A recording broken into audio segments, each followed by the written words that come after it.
બનાસકાંઠા જિલ્લાનું આ અમીરગઢ તાલુકાનું ડુંગરપુરા ગામની અંદર આ તળાવ છે અમારું લઘુ સિંચાઈ યોજના. એના અંદર લગભગ હવે 20% જેટલું જ પાણી રહ્યું છે. હવે એવી પરિસ્થિતિ ઊભી થઈ છે કે જે ઢોર ઢાંખર અને માણસોને અહીંથી સ્થળાંતર કરી અને બીજી જગ્યાએ શિફ્ટ થવું પડે એવું છે.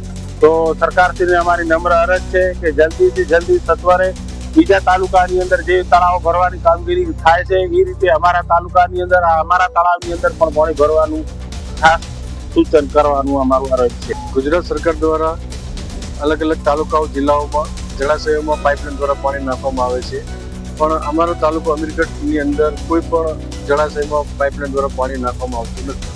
હવે અમારા ગામની અંદર પાણી ન હોવાના કારણે ભૂગર્ભમાં પાણીના જળ સ્તર ખૂબ નીચે જતા રહ્યા છે, જેથી કરીને ખેડૂતોને ખેતી કરવા માટે કરીને બહુ તકલીફ પડે છે. એના માટે કરીને નોકરી કે ધંધા માટે કરીને બહાર નીકળવું પડે છે. જો સરકાર દ્વારા પાઇપલાઇનથી પાણી નાખવામાં આવે તો ખેડૂતો વ્યવસ્થિત ખેતી કરી શકે.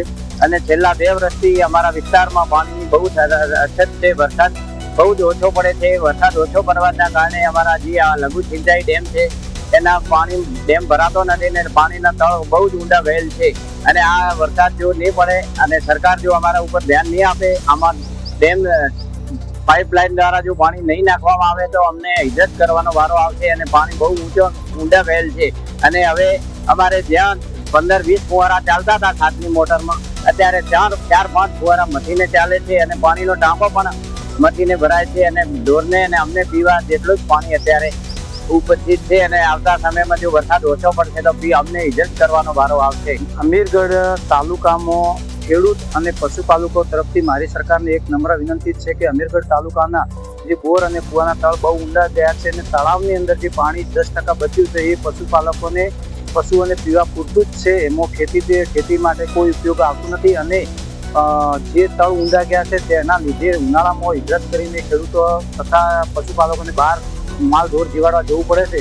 તો એ જીવાડવા ન જવું પડે એના માટે જો બીજા તાલુકાની અંદર જે પાઇપલાઇન દ્વારા જે તળાવો ભરવામાં આવે છે એ રીતે અમીરગઢ તાલુકાના જે 12-13 તળાવો છે અંદાજિત, એ તળાવો ભરવામાં આવે તો ખેડૂતો પશુપાલકોને બહાર ન જવું પડે એવી મારી ખેડૂત અને પશુપાલકો વતી અમે સરકારને વિનંતી કરીએ છીએ. 10 થી વધારે તળાવો આવેલા છે. સરકારશ્રીની યોજના પ્રમાણે હરેક તળાવના અંદર પાઇપલાઇન દ્વારા પાણી ભરવા માટેની યોજના કરેલી છે, પરંતુ અમારા અમીરગઢ તાલુકાના અંદર એક પણ તળાવ આજ દિન સુધી ભરાયું નથી કે એની કોઈ પણ વ્યવસ્થા કરવામાં આવી નથી. જ્યારે ચોમાસું કે બીજું કંઈ પણ હોય છે ત્યારે તળાવમાં થોડું ઘણું પાણી હોય છે અને એ પાણીથી પશુઓ અને આજુબાજુના ગામ લોકોને એના ઉપર નિર્ભર રહે છે. પણ જ્યારે ઉનાળો આવે છે ત્યારે ખૂબ જ અમને તકલીફ પડતી હોય છે. ત્યારે આજે ભારતીય કિસાન સંઘ દ્વારા અમે સરકારશ્રીને ખાસ રજૂઆત કરીએ છીએ કે જેમ બીજા તાલુકાના અંદર પાઇપલાઇન દ્વારા તળાવ ભરવાની જે યોજના કરવામાં આવી છે તેવી અમારે અમીરગઢ તાલુકાના અંદર પણ આવી પાઇપલાઇન દ્વારા યોજના કરવામાં આવે. અમારી તમામ માહિતીથી અપડેટ રહેવા માટે જોડાયેલા રહો S9 ન્યૂઝ સાથે.